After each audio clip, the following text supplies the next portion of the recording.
네, 안녕하세요. 저는 가톨릭대학교 성인학습지원센터의 김미혁 센터장이라고 합니다.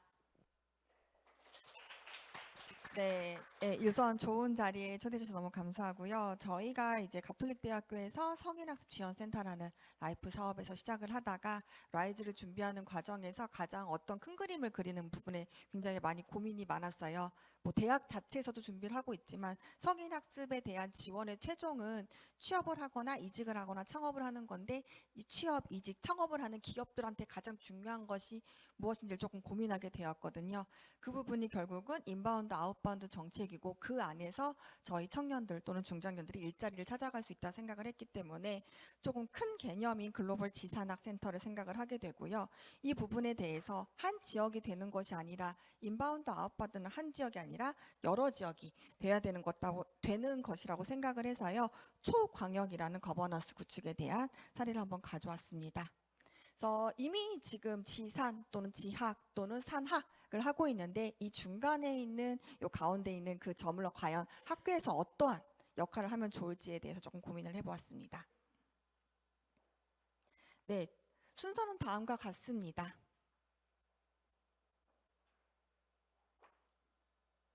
네, 첫 번째 제가 생각했던 거는 저희는 라이프라는 국고 사업을 하였습니다. 아시다시피 대학에서의 대부분의 사업이 국고 지원 사업으로 진행이 되잖아요. 네, 산학을 할 때 가장 힘든 점이 바로 이 점이었던 것 같습니다. 이제 대학에서는 이제 버짓이라는 교육부 예산을 쓰기 때문에 이 예산을 어떻게 되면 효율적으로 쓸지를 생각을 하는데 저희가 산업이랑 조금 연결했을 때는 산업의 가장 1차적인 목표는 이익이에요. 그럼 그 이익에 대변하는 산학 연계 과제 또는 산학 프로그램을 어떻게 할지를 조금 많이 고민했던 것 같습니다. 그것이 라이프에서 라이즈에 넘어가는 점에서 굉장히 중요한 부분이라고 생각을 해서 따로 또 가치라는 제목을 한번 정해보았습니다. 아시다시피 교수님들이 교수가 되거나 할 때는 보통 연구 또는 교육을 먼저 생각을 하시잖아요. 근데 제가 임용이 된 지 벌써 10년 차가 됐는데 학교에 오니까 행정이나 이런 교육 사업을 어떻게 하면 학생들에게 효과적으로 정책을 잘 풀어가는지 그리고 국고 사업을 어떻게 하면 내가 가장 성공적으로 가져와야 되는지에 대한 고민을 하게 되더라고요. 그래서 저에게 사실 라이프는 저의 소확행 또는 나의 즐거움이라고 생각을 했는데 이 라이프라는 사업을 하게 되면서 또 다른 그런 내용이 있더라고요. Lifelong Education and University for the Future Education. 그래서 제가 학자로서 또는 교육을 하는 사람으로서 강의를 하는 사람으로서 대학생들의 미래 교육에 관해서 어떻게 생각을 해야 되는지를 이 라이프 사업을 통해서 조금 많이 배웠던 것 같습니다. 그래서 아마 라이즈 사업도 마찬가지인 것 같아요. 그 단순한 국고 사업보다는 같이 살아가고 같이 협력하고 그 안에서 뭔가를 찾아가는 그런 사업이라고 생각이 들었습니다. 뭐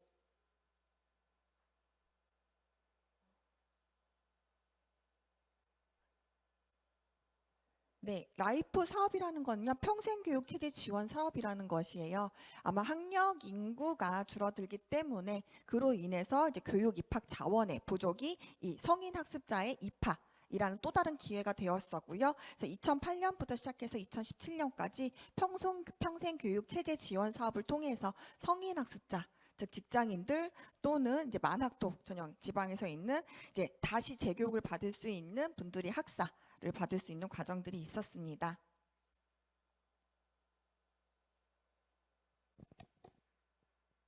네, 이러한 다양한 국고 사업이 있는데요. 저희 가톨릭대학교에서는 라이프랑 링크 사업을 했었고요. 전문대에서는 하이브, 또 지방에서는 지방자치단체 대학 협력 기반 지역 혁신 사업인 RIS를 하였고요. 각각의 특성은 다음과 같습니다. 이 모든 교육 사업들이 교육부에서 지자체로 이양이 돼서 지역 혁신 중심을 대학에서 지원하는 체계를 만들자는 것이 이 라이즈 사업의 목표라고 생각이 들었습니다. 그러면 결국은 교육부라는 정부 예산을 가지고 어떤 것을 보는 건데요. 공동의 목표는요, 각각의 특성의 사업의 특성이 있었어요. 근데 아무래도 중첩되는 부분들이 있다 보니까 그거의 공동 목표인 동반 성장, 지역을 주도하고 정주 여건을 강화하고 효율적으로 재정을 사용하고 그 안에서 지역 특성을 강화하고 생태계 구축을 통해서 문제 해결하자. 라는 거였어요. 근데 국가 정책이나 예산은 가성비보다는 장기적인 효과성이 중요하기 때문에 이 라이즈 사업은 5개년으로 진행이 됩니다.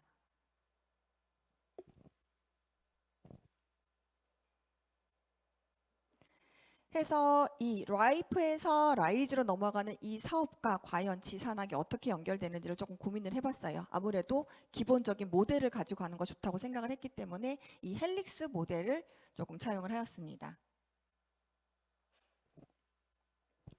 자, 지역 교육과 경제 정책의 개선의 필요성이 있습니다. 고등교육의 지원 정책, 그다음에 지역 산업, 일자리 정책, 청년 정책, 그다음에 지역 기업 간의 연계 등 다양한 정책과 연계 지원이 필요합니다. 그래서 사회 경제 등 통합적인 성장 모델이 필요하고요. 이 안에서 지속 가능성이 굉장히 중요한 것 같고요. 지역 혁신의 생태계 구축을 하는 데 있어서 대학이 주요한 혁신 주체가 되는 것이 중요하다고 봅니다.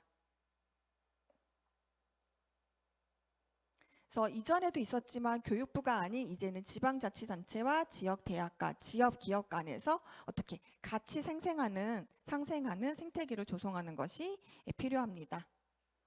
그 이유 중에 하나가요. 일단 고령화라는 부분이 있고요. 2030년이 된다면 예측치지만 대한민국이 최장수 국가가 된다고 합니다. 그래서 지역의 격차, 그 다음에 수도권의 역량이 집중이 된다라는 부분들이 있고요. 그 다음에 이 부분에 대해서 대응을 하는 과정에서 저출산과 고령화에 대한 생산 가능 인구 비중 하락이 과연 어떠한 영향을 미치는지에 대해서 영산대학교와 저희 가톨릭대에서 같이 이 부분에 대해서 고민했는데요. 결국 경제 성장 둔화와 삶의 질의 저하에서 대학이 과연 이 큰 문제를 어떻게 해결할 수 있는지에 대해서 조금 더 고민을 해봤던 것 같습니다. 자, 그 부분이 바로 이 라이즈 사업에서의 교육부 핵심 정책인 것 같아요. 전 지역과 전 산업에 대한 수급 조절, 그다음에 인재 수준별 노동시장 최적 관리, 그다음에 지역 단위 청년 인구 유출입 관리에 대한 인적 자원의 생산성을 강화하는 거죠. 그래서 그와 관련된 게 라이즈 사업이고 또 지방에서 이루어지는 것이 글로컬 대학입니다. 그래서 이미 많이 아시겠지만 대학생분들은 아마 모를 거예요. 근데 저는 대학생분들도 이걸 아셔야 되는 게 저희 학생들한테 항상 강조를 하거든요. 지금 여러분이 받고 있는 혜택은 라이프라는 교육부 사업을 통해서 여러분들이 받고 있는 교육 정책이나 교육 혜택이 조금 더 효과가 있다. 학생들도 어떠한 정책이나 어떠한 사업에 대한 효과를 받는 것이 굉장히 중요하다고 생각을 해요. 그래서 이 라이즈 사업으로 가게 되면 이에 관련돼서 정주형 인재 또는 지역 평생 교육, 그다음 지산학교 협력 생태계 구축, 그다음에 지역 현황 해결에 관련된 과제들이 이루어질 거고요. 이와 관련된 성과 지표에 관련돼서 교육부의 핵심 지표들이 있지만 아직 지역 현안 해결에 대한 지표는 명확하게 나타나지 않았습니다. 또 하나가 저희가 이제 평생교육과 관련된 요구 증대와 관련해서요. 고령 인구가 많았을 때 이 고령 인구들이 은퇴했을 때 과연 어떤 일을 할 것인지, 그리고 인구 구조가 역전이 되고 생산 가능 인구가 감소했을 때 과연 이 부분들이 어떻게 될지. 그래서 저희는 이제 부산시 걸 봤는데요. 부산시에서도요, 청년들이 유출이 굉장히 심각하다고 하고요. 그 중에서도 30세에서 39세의 순유출이 굉장히 높다고 합니다. 그래서 이런 자료들을 보시게 되면요. 굉장히 청년 인구들이 많이 적어지고 고령화 인구들이 있다는 건 지방의 문제인 거고 수도권은 별개이다라고 생각을 하는데요. 반대로 수도권에선 이 청년 인구들을 어떻게 해결해야 되는지에 대한 문제가 있거든요.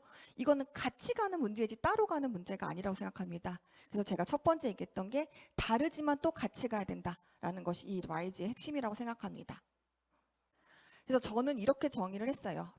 비수도권과 수도권은 다르고도 같다. 그래서 특성화를 하고 로컬라이제이션 하는 거는 수도권과 비수도권 맞습니다. 그래서 저는 이 한국의 교육을 K-에듀케이션과 라이프에서 저희가 수요자에 대해서 좀 더 명확하게 생각을 하고 그 특성을 봐야 된다고 생각을 합니다. 그래서 저희 가톨릭 대는 경기도에 있기 때문에 경기도의 특성을 한번 살펴보았어요. 유난히 청년 인구가 증가하는 곳이 바로 경기도입니다. 네. 그래서 다른 지역과 굉장히 다른 부분이에요. 그래서 직업에 대해서 평생교육 수요가 되게 높을 거라고 생각을 하고요. 청장년 인구가 굉장히 많이 증가하는 곳이 경기도입니다. 근데 경기도에는 또 하나의 특성이 있어요. 정주 인구와 근무 인구인데요. 정주 인구를 저는 이제 글로벌 경영대학의 회계학이기 때문에 이제 기준점을 보는 것을요. 연말 정산 신고자 기준으로 한번 보았습니다. 그래서 정주 인구, 그다음에 근무 인구를 살펴보았는데요. 경기도 내에서도 북부와 남부의 차이가 굉장히 심각해요. 경기 남부, 흔히 여러분들이 아시는 판교, 동탄, 그쪽에 굉장히 많이 분포했고요. 근무 인구도 굉장히 더 많습니다. 그리고 북부에는 정주 인구는 147%라는 게 뭐냐면 북부에 살지만 남부에 와서 근무를 한다는 거죠. 그거는 이제 근무 지역이나 또는 기업의 위치가 다르기 때문에 그러한 특성들이 있습니다. 그래서 근무 인구 대비 정주 인구가 높은 지역들을 봤더니요, 뭐 의정부시, 오산시, 고양시, 남양주시가 나왔고요. 대부분의 지역에서 근무하는 걸 보았어요. 그래서 저희는 이것을 정주인과 작다 아니면 정주인과 분포에 있다라고 보지 않고 긍정적으로 확장 가능성이 있다. 그럼 근무 인구들이 근무하는 경우, 그다음에 정주인구 돌아왔을 때는 어떠한 교육을 하는 것이 좋을까라는 그런 차별화된 잠재 수요자의 발굴 노력이 필요하다라고 보았습니다. 그리고 이제 제가 PPT에는 조금 들어가지 않았는데요. 이 근무 인구, 정주 인구, 그다음 또 생활 인구라는 게 있고요. 근데 일본에서는 관계 인구라는 게 있고 독일에서는 주소 복수대라는 것이 있습니다. 결국 이 인구라는 것은요, 예산 세금하고도 중요한 거고요. 그게 사회 경제하고도 굉장히 중요해요. 아무래도 글로벌 경영이다 보니까 예산 경제 효과에 대해서 굉장히 저희 초점을 두었고요. 이 관계 인구나 생활 인구나 전주 인구를 통한 그 지역의 예산, 세금 또는 그다음에 활성화에 조금 더 살펴보았다고 봅니다. 그래서 지방 시대를 위한 지산학이라고 했는데요. 뭐 여러 가지 얘기가 나오는데 저는 또 한 가지를 마지막에 얘기하고 싶은 게 지방 소멸보다는 지방 기회라고 볼 수도 있고요. 청년 인구의 유출보다는 저희가 예전에 그런 속담이 있었어요. 약간 표현이 좀 옛날 올드할 수 있지만 뭐 말은 키우면 제주로 보내고 사람은 키우면 서울로 보낸다는 그런 속담도 있었어요. 근데 그게 좋다 나쁘다 보다는 그런 교육을 하고 나서 그 부분들이 다시 지역으로 가서 재교육이 될 수도 있는 거거든요. 그리고 물론 제가 많은 인터뷰를 해본 건 아니지만 다른 친구들 경우에는 굉장히 자기가 태어난 고향, 부모의 고향에 가서 굉장히 많은 교육과 사업을 하고 싶다고 했어요. 근데 그런 방향에 대해서 어떻게 해질지 모른다는 방향성을 조금 모르는 부분들이 있기 때문에 그런 부분들을 학교에서는 어떻게 정책으로 가져가면 좋겠다라는 생각을 해봤습니다. 그래서 물론 이런 라이즈에 관련된 평생학습 거버넌스는 지자체에서 컨소시엄으로 운행이 돼야 되고요. 이 부분을 통해서 지역 인구나 일자리 창출이 이루어질 수 있다고 생각했습니다. 두 번째로는요, 글로벌 인바운드의 필요성을 보았어요. 지자체별로 외국인 유역상과 근로자들이 유치가 되고 있어요. 저희가 생산인구가 줄어든다는 건 다른 말로는 또 생산인구가 외부에서 들어올 수 있는 가능성이 있다고 저는 볼 수 있었거든요. 그래서 외국인 유역상과 근로자들이 만약에 들어오게 된다면 과연 이들을 어떻게 교육시키고 우리 생산 가능 인구, 정주 인구, 생활 인구로 어떻게 보면 좋을지를 고민을 해보았습니다. 그래서 체류 자격별로 보게 되면요, 현재는 비숙련 근로자들이 굉장히 많기 때문에 이 부분에 대해서 저희가 분석한 결과로는 외국인 숙련자들에게 가장 필요한 건 다문화, 그다음에 한국 문화에 대한 인해, 그다음에 이들을 관리하는 중간 관리자들이 어떠한 인식과 어떠한 인지를 가지고 관리해야 되는지 그에 대한 교육이 굉장히 필요하다라는 것을 알게 되었고요. 코로나 시기를 제외하고는 외국인 유학생의 유입 비율이 계속 늘어나고 있습니다. 자, 글로벌 인바운드의 필요성에서는요, 기업들이 더 이상 이전을 할 때는 굉장히 많은 투자 비용이 들어요. 한 번 의사결정할 때 이게 단기가 아니라 장기 의사결정이기 때문에 이전 정책의 한계라고 표현을 했지만 저는 이것을 이전할 수 없다고 하면은 저희는 또 다른 방법으로는 글로벌 인바운드, 즉 해외 기업을 국내로 들어오는 방안도 또 한번 고민을 해봐야 된다고 생각을 하였습니다. 그래서 이와 관련돼서 뭐 기사도 있고요. 그다음 국토 정책에서 나왔고요. 그다음에 정주 인구, 근무 인구 외에도 우리가 생활 인구 또는 관계 인구, 그다음 독일에 나온 복수 주소제와 같은 부분들도 조금 더 고민을 해봐야 된다라는 지금 정책적 내용들이 나왔습니다. 그래서 이와 관련된 정책들이 현재 진행이 되고 있고요. 자, 그렇다면은 이런 문제들이 있다라고 하고 이런 현상들이 있다고 하면 과연 대학에서는 어떠한 역할을 해야 될지를 조금 고민을 해봤는데요. 이 뭐 에슬로프 앤 레이스도프 2000년에서는요 이미 나왔던 모델인데요. 트리플 레이어 네트워크스라고 해서 지산학이라는 것을 관의 거버넌스에서 저희는 이제 스테이트로 바꿔서 요 관계에서의 이 삼중 나선형 상호작용 형태에서 과연 대학이 어떤 역할을 가져야 되는지에 대해서 좀 더 고민을 해보게 되었습니다. 즉 아까 공동 목표는요 뭐냐면요 지속 가능성이 있는 대학, 지역, 산업을 만드는 거예요. 그럼 이 하이브리드 오르가니제이션이 필요한데요. 그거를 이제 글로벌 경영대학에서 시작을 했습니다. 그래서 제가 맨 처음에 이거를 제안하고 계약했대요. 학교에서도 굉장히 반발이 많았어요. 평생교육만 하는 재직자 전형에서 왜 갑자기 글로벌 지산학 센터라고 얘기를 했거든요. 근데 지역의 수요를 적극적으로 반영하고 사업관 연계 및 활용 강화를 하려면은 현재 다니는 재직자들, 그다음에 앞으로 취업할 미래 취업자들, 그리고 중장년실학 편한 중간 관리자분들의 그런 교육들이 저는 이 라이프 평생교육부터 시작을 했다고 하는 거라고 생각을 해서 시작을 했습니다. 저희가 했던 일들이 다 비슷해요. 왜냐하면 일단 학생들이 직장인이다 보니까요. 이 직장인 이직이나 또는 재취업이나 아니면은 승진을 하기 위해서는 다양한 기관들하고 많은 얘기를 들었어야 됐었어요. 그래서 한국공인회계사란 다양한 산업협력 기관들하고 연계를 하게 되고 이 안에서 재취업 또는 이직에 관련된 내용을 들었고요. 학직 동행인을 통해서 교수 멘토, 이 멘토는 중간 관리자들이에요. 우리 학생들이 20, 30년에 오는 대표들이 아닌 6, 7년 후, 10년 후 하는 중간 관리자들이 너네가 어떻게 중간 관리자로 성장할 수 있어야지만 이직을 하거나 승진할 수 있다. 그 멘토들을 데리고 오니까 훨씬 더 이 직업에 관련된 니즈나 또는 관계 기관에 관련된 업스킬링 교육 과정에 대한 니즈가 좀 더 정확하게 오더라고요. 자, 그리고 나서 저희는 중간 관리자를 양성하는 게 1차적 목표였어요. 왜냐하면 재직자 전형은 직장 3년 이상을 다녀야지 입학을 할 수 있기 때문에 졸업하면 7년이에요. 이 친구는 전문 역량도 중요하지만요. 7년, 8년 후면요. 밑에 다시 또 다른 직원들하고 같이 뭐 인수인계나 여러 가지를 해야 되는데 자기 일을 잘하는 것도 중요하지만 조직 안에서 구성원, 이직을 많이 하려는 게 그 조직 안에서의 구성원들의 갈등이 많았었기 때문에 그 부분에 저희는 초점을 두어서 업스킬링 조직에 대해서는 글로벌 지식 경영 대학원을 만들게 되었습니다. 그래서 이와 관련돼서 나는 다 알고 싶진 않지만 조금씩 지금 트렌드를 알고 싶어 라는 니즈가 있었고요. 뭐 30, 40대 분들이나 50대 저희가 설문조사를 했을 때는 지금 너무 빨리 돌아가는 거 다 알고 싶은 게 아니라 단어만이라도 알고 싶어 라는 게 있었기 때문에 저희는 K무크도 촬영을 하게 되었습니다. 그래서 설문조사를 통해서 저희가 지원을 받아가지고 했던 게 첫 번째가 K무크여서요. 생애주의와 라이프 설계라고 해서 수도권하고 비수도권 안 맞잖아.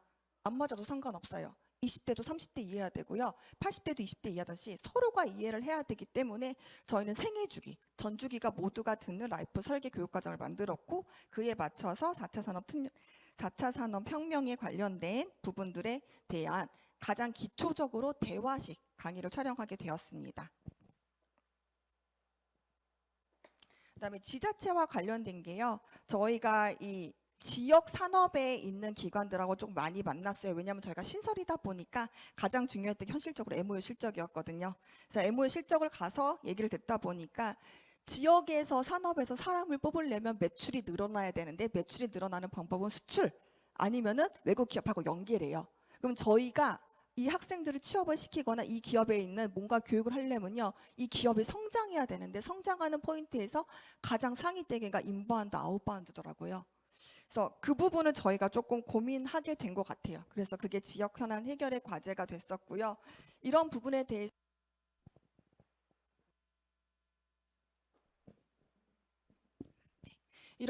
대해서 조금 생각을 하다 보니까 기업에 있는 멘토들을 만나서 이런 행사, 이런 거버넌스를 대학이 만들어주면 좋겠다라고 얘기했어요. 그 이유는 뭐냐면 대학은 검증된 시스템이잖아요. 학자, 교수님들이 얼마나 깐깐해요. 깐깐하다 보니까 이 안에서 포럼이 이루어지거나 이 안에서 산업 멘토들이 만들었을 때 훨씬 더 외부보다는 조금 더 정제된 거버넌스 구축 안에서 이루어질 수 있을 거라는 기대가 있으셨어요.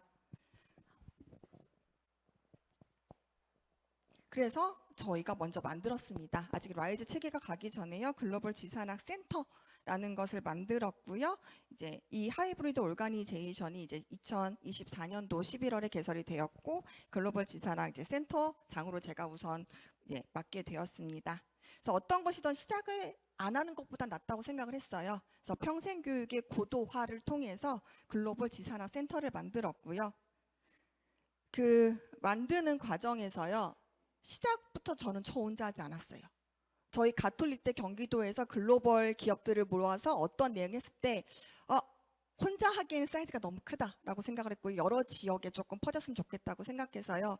6월에는요. 저희가 먼저 진행을 했고요. 그 다음에 2차적으로 부산으로 넘어갔습니다.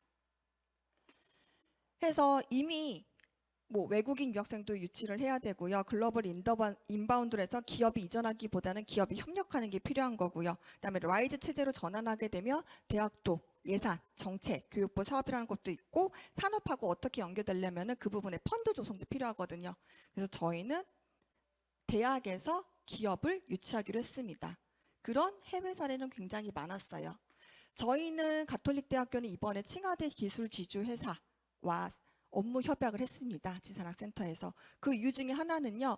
대학에서 지산학의 정점은 기술지주회사예요. 결국은 대학에서 연구개발한 걸 산업화하고 어떻게 펀딩을 받아서 그게 결국은 매출이 되거나 사업화가 돼야 되거든요. 그래서 그런 노하우를 굉장히 많이 가져 있고 글로벌 단순히 그 칭화대학교에서 그다음에 아시아 중에서 가장 많은 대학들과 연결되고 사업화하는 부분들의 노하우를 배우고 싶어서 저희는 현재 칭화대 기술 지주 회사와 지산학연 우수 모델을 지금 연계를 했고요.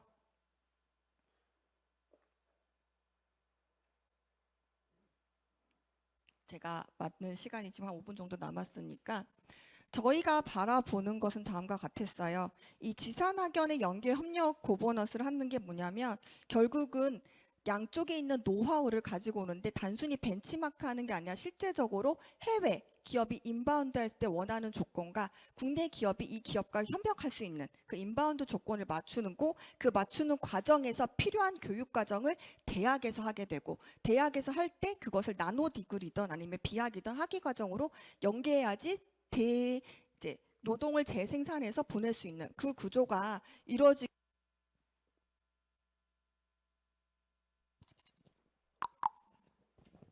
네, 마지막 시간이라 배터리가 자주 나가네요. 그러기 위해서는 대학에 조금 관심 있는, 아니 기업들이 관심 있는 것들을 좀 가져야 된다고 생각을 했거든요. 기업이 관심을 가져야지 인력 채용 시장이 늘어나고 그와 관련된 산업 개발이 이루어진다고 생각을 했습니다. 그래서 두 번째로 봤던 게 저희가 36K라는 지산 학연 플랫폼이었어요.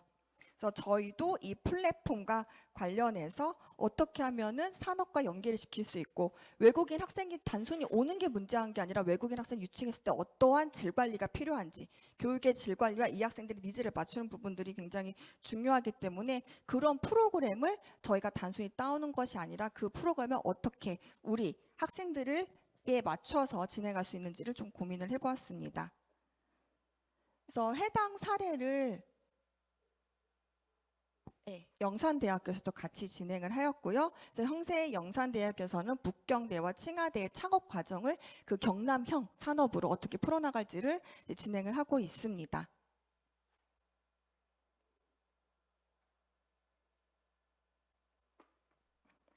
그래서 저희가 마지막으로 추구하고 지금 계약하고 있는 것은 바로 이거예요. 지산학연. 그래서 뭐 할 건데? 라는 질문을 제일 많이 들었거든요. 그래서 저는 그거에 대한 사례를 지산학연금융계라고 봤어요. 그래서 대학의 역할이 계라고 봤습니다. 지산학연을 통해서 펀드를 가져오고 그걸 가지고 활용을 하고 사업하고 매출화시키고 그 모든 리소스 과정을 대학 안에 클럽 거버넌스 안에서 복덕방 같은 개념으로 와서 여기서 문제를 해결할 수 있는 그걸 뭔가 연결해 줄 수 있는 거고요. 단순히 가톨릭 때만 하는 것이 아니라 여러 대학들이 같이 하게 되면 그것이 초광역이 되고요. 그게 이제 해외로 연결이 되면은 초광역 지산학 그리고 이 라이즈에서 얘기하는 초격차 산학연 얼라이언스 고도화가 된다고 봅니다. 실제적으로 아마 지금 영상이 나오진 않을 텐데요. 저희가 글로벌 파트너십 데이라고 해서 해외 17개 기관이랑 국내 이제 5, 60개의 기관을 초청을 해서요. 기업들끼리 이제 서로 원하는 니즈를 파악을 했어요. 그럼 원하는 니즈를 파악할 때 대학이 가져가야 될 부분은 저는 이거라고 생각을 해요. 수요 조사를 통해서 인바운드, 아웃바운드 기업들이 관심 있는 부분에서 인재 양성이 필요한 건지 아니면 기업 자체의 교육 과정을 같이 공동으로 개발할 건지 아니면 기업 유치나 어떤 부분을 했을 때 학교에서 어떤 포럼과 행사를 열어주는 게 원하는 건지에 대한 기업에 대한 니즈를 파악을 해서 그거에 맞춰서 교육 과정과 인재 양성과 프로그램을 저희가 개발할 수 있다는 것이 이제 목표였습니다. 그래서 실제적으로 저희는 아시아 중에서 중국을 초점을 두었고요. 중국을 초점을 둔 이유는요. 여러 나라가 있겠지만 한 나라를 우선 집중 공략을 해서 그 나라의 노하우가 펼쳐진다면 당연히 다른 나라의 기업들도 온다고 생각을 했어요. 그래서 6월에 먼저 경기도에서 진행을 했고요. 6월에서 1차적으로 어떤 기업들이 우리나라에 들어오고 싶어하는 거 관심 있어 한다. 그래서 이 17개 기업에 대해서 저희가 1대1로 줌으로 다 사전에 회의를 해서요. 라이즈란 사업이 있고 중국에는 이제 정부 중앙 정부가 굉장히 세잖아요. 그래서 지자체에 관련된 지산학연이 굉장히 이미 많이 이루어졌더라고요. 그래서 라이즈 사업과 관련해서 어떠한 서로 니즈가 필요한지를 좀 살펴보았고요. 그래서 1차적으로 소개를 드렸고 2차적으로 이게 정책적으로 필요하다는 걸 국회 포럼을 진행을 했습니다. 그래서 3차적으로는 그러면 글로벌 지산학 센터를 통해서 이 기업과 기업들이 어떻게 연계되면 좋은지를 글로벌 파트너십 데이라는 이제 해외 기업의 투자금과 저희 이제 학교의 투자금을 이제 공동으로 해서 이제 약 100명의 기업인들과 해외 인사들이 와가지고 저희 업무 협약을 보고 원하는 니즈를 얘기해서 실제로 기업끼리 지금 미팅이 이루어지고 있어요. 근데 아직 이게 이제 미팅이기 때문에 제가 자료로 보여드릴 수 있는 자료는 아니어가지고 보여드리지 못하는데 일단 구축을 하고 있었습니다. 저희가 아직은 로드맵이고 지금 만들어가는 과정이기 때문에 구체적인 사례보다는 만들어가는 과정을 지금 보여드렸거든요. 그래서 거버넌스 구축할 때 제가 지금 앞으로도 가장 많이 힘들 거라고 생각을 하고 많이 고려해야 될 부분 이거 같아요. 저는 트렌드 코리아를 굉장히 많은 보는 게 굉장히 그 사회 현상을 보여준다고 생각하거든요. 2025년 트렌드 코리아가 스네이크라고 해가 센스라고 해서 2025년은 뱀과 같은 굉장히 예리한 걸로 모든 것을 파악해야 된다고 하고요. 그 중에서 저는 이 거버넌스 구축과 라이즈가 관련된 이 공진화 전략이라고 생각합니다. 이 상생이 진한데요. 어차피 서로 다른 나라, 다른 대학, 다른 기업, 지역, 지자체가 협력해서 강점을 결합해서 더 나은 결과로 나가는 전략인 거거든요. 그래서 전문성을 가지고 가야지 그거 왜 할 건데, 우리는 어려운데 라는 생각을 가지고 협상 테이블에 오면은 대화가 안 되더라고요. 그래서 조금 더 긍정적인 마인드로 설의 전문적인 것을 신뢰하는 걸로 이 지산학 글로벌 거버넌스나 아니면 정주인구들이 오는 것을 조금 생각해 주시면 감사할 것 같습니다. 네, 이상으로 발표를 마치겠습니다.